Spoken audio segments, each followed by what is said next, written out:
নমস্কাৰ, মই বিবেক মিশ্ৰ। মই আজিৰ ভিডিঅ'টোত লৈ আহিছোঁ অসমীয়া কথাছবি ৰুদ্ৰৰ বিষয়ে। ৰুদ্ৰ চাই মই কেনে পালো আৰু বা আপুনি ছবিঘৰত গৈ ৰুদ্ৰ চাবনে নাচায়, এই ৰবি শৰ্মাৰ দ্বাৰা অভিনীত অসমীয়া কথাছবি ৰুদ্ৰৰ বিষয়ে মই এই ভিডিঅ'টোত কথা পাতিব খুজিছোঁ। ৰুদ্ৰ চিনেমাখন আপুনি ছবিঘৰত গৈ চাবনে নাচায়, চাই পেলাই আপুনি যিটো ভাবি পেলাই যায় চিনেমাখন চাবলৈ, এণ্টাৰটেইনমেণ্ট পাবনে নাই, একশ্যন কেনেকুৱা, সাসপেন্স আছে কি নাই, ছবিখন চাই আপোনাৰ মন ভৰি যাবনে নাই, আপুনি যদি দেওবাৰে ছবিখন চাবলৈ যায় আপোনাৰ দেওবাৰটো একদম ৰিলেক্স অনুভৱ হ'বনে নাই। প্ৰথম কথা, ৰবি শৰ্মা ডাঙৰীয়া মোৰ প্ৰিয় অভিনেতা হয়। তো মই তেওঁৰ যিকোনো চিনেমা ৰিলিজ হ'লে চিনেমা হলত চাব যাওঁৱেই। শেহতীয়া ছবি আছিল ৰঘুপতিৰ অভূতপূৰ্ব সফলতাৰ পিছত এইবাৰ ৰবি শৰ্মা ডাঙৰীয়াৰ একশ্যন মুভি ৰুদ্ৰ চলি আছে বৰ্তমান ছবিগৃহত। গোটেই চিনেমাখনৰ কাহিনীটো কৈ মই আপোনালোকৰ সাসপেন্স ভাঙি দিব খোজা নাই। আপোনালোকে ছবিঘৰত গৈ চিনেমাখন চাই ল'ব আৰু আপোনাৰ মতামত আপুনি নিজে বনাব পাৰিব। কিন্তু মই ব্যক্তিগতভাৱে এজন সাধাৰণ দৰ্শক হিচাপে চিনেমাখন চাই কি অনুভৱ কৰিছো সেই কথা আপোনালোকৰ আগত জনাব খুজিছো।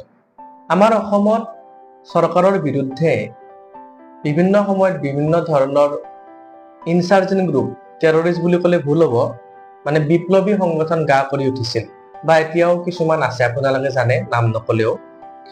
তো এই যিবিলাক ইনচাৰ্জেন্ট গ্ৰুপ আছে, ইনচাৰ্জেন্ট গ্ৰুপ বিলাকৰ এগেইনষ্টত মিছন চলোৱাৰ কাৰণে, ইহঁতক নিৰ্মূল কৰাৰ কাৰণে, দমন কৰাৰ কাৰণে আমাৰ গতানুগতিক ডিফেন্স চিষ্টেমে কেতিয়াবা কাম কৰাত ব্যৰ্থ হৈ পৰে।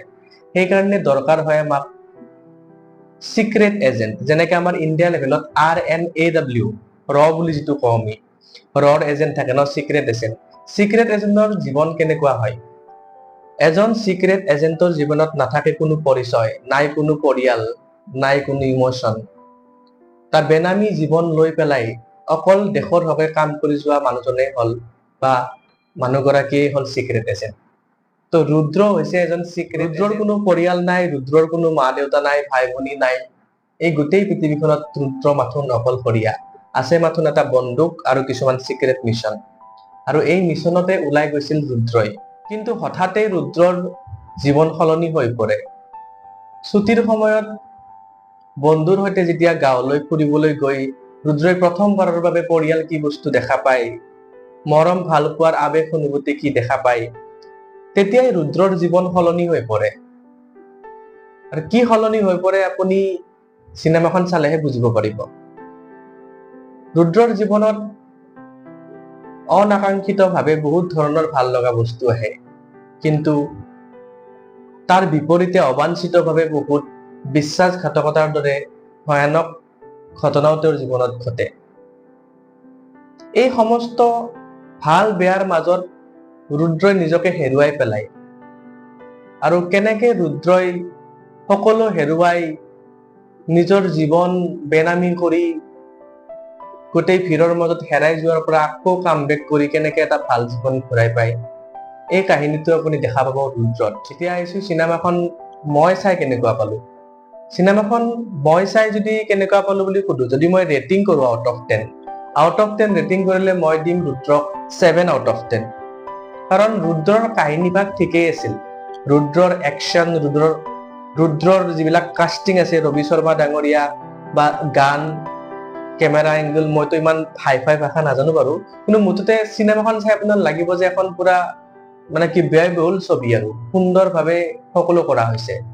কিন্তু চিনেমাখন প্ৰেডিক্টেবল, আপুনি চাই থাকিলে গমেই পাব যে নেক্সট কি হ'ব পাৰে, কেনেকা হ'ব, ফাইনেলি কনক্লুজন কি হ'ব পাৰে। তো বেছি প্ৰেডিক্টেবল হলে মুভি এখন চাই আপোনাৰ মনত সাসপেন্স নাথাকে, একো থ্ৰিলিং এক্সপিৰিয়েঞ্চ নাথাকে। ৰুদ্ৰত বহুত ফাইট চিন আছে ন, বিভিন্ন ধৰণৰ প্ৰতিশোধ, যুদ্ধ এইবোৰ দিয়া আছে। কিন্তু আপুনি চাই পেলাই আপোনাৰ এনেকা নালাগিব যে দ্য ৰেভেঞ্জ ৱাজ চুইট, প্ৰতিশোধ বৰ মধুৰ আছিল, তেনেকুৱা প্ৰতিশোধ আপুনি দেখা নাপায়। তো যিটো আমি চিনেমাৰ পৰা বিচাৰো যে হিৰোই কিবা অন্যাৰ বিপক্ষে বা তেওঁৰ বিৰুদ্ধে হোৱা অন্যাৰ বিপক্ষে প্ৰতিশোধ লবলৈ গৈ আমাৰ ভিলেন বা বেয়া মানুহবিলাকক কিমান ভয়ংকৰ ভাৱে শাস্তি দিয়ে, প্ৰতিশোধ লয়, সকলো জাষ্টিচ ডেলিভাৰ হৈ যায়। তো যিটো সন্তুষ্টি, পৰম সন্তুষ্টি, সেইটো আপুনি হয়তো ৰুদ্ৰ চাই নাপাব পাৰে। পাবও পাৰে, আপোনাৰ মতামত বেলেগ, মোৰ মতামতটো কৈছো। তাৰ বাহিৰেও ৰুদ্ৰৰ কাহিনীৰ যিটো টাইম লাইন, ইটোৰ পিছত সিটো চিন দেখুওৱা, সিটোৰ পিছত সিটো চিন দেখুওৱা, আপোনাৰ নালাগিব কিবা, আপুনি ৰিলেট কৰিব নোৱাৰিব চিনেমাখন চাই পেলাই যে এনেকুৱা, কি মজা লাগিল। তাৰ মাজত ভাল কথাটো হ'ল ৰুদ্ৰত কিছুমান অন্তৰংগ মুহূৰ্ত আছে, বেয়া নহয় দেই, এনে জাষ্ট মই ভাল চেঞ্চত কৈছো। প্ৰেমৰ ভাল কিছুমান অন্তৰংগ মুহূৰ্ত আছে, যিবিলাক দৃশ্যই হয়তো আপোনাৰ অন্তৰ চুই যাব, আপোনাৰ মন ভৰি পৰিব। তো অভাৰঅল আপুনি ৰুদ্ৰ চিনেমা হলত গৈ এবাৰ চাব পাৰে, আপোনাৰ পৰিয়ালৰ লোকৰ সৈতে গৈ চিনেমাখন এবাৰ চাওক, উপভোগ কৰক। 7 out of 10 আছিল মোৰ ৰেটিং, কিন্তু এক্সিলেণ্ট মুভিৰ কেটেগৰীত মই ৰাখিব নোৱাৰো। কিন্তু অসমীয়া চিনেমাৰ ভাইমন্দা বা বিদুৰ ভাই চাই যেনেকে দৰ্শকে লাষ্টত থিয় দি হাত চাপৰি বজাইছিল, তেনেকুৱা আপুনি ৰুদ্ৰত নাপাব। ৰুদ্ৰত কমেডিৰ নামত জাষ্ট জোৰ জবৰদস্তি কিছুমান কমেডি চিন ইনক্লুড কৰা হৈছে, গান দুটা ভালেই আছে, বাকী এণ্ডিং, ছাছপেন্স, ক্লাইমেক্স এইবিলাক পাৰফেক্ট নহয়। বাট ভাল উন্নত মানৰ কেমেৰা কাষ্টিং ইউজ কৰি পেলাই চিনেমাখন বনাইছে, আপুনি উপভোগ কৰিব। এয়াই আছিল মোৰ ক'বলগীয়া। ধন্যবাদ।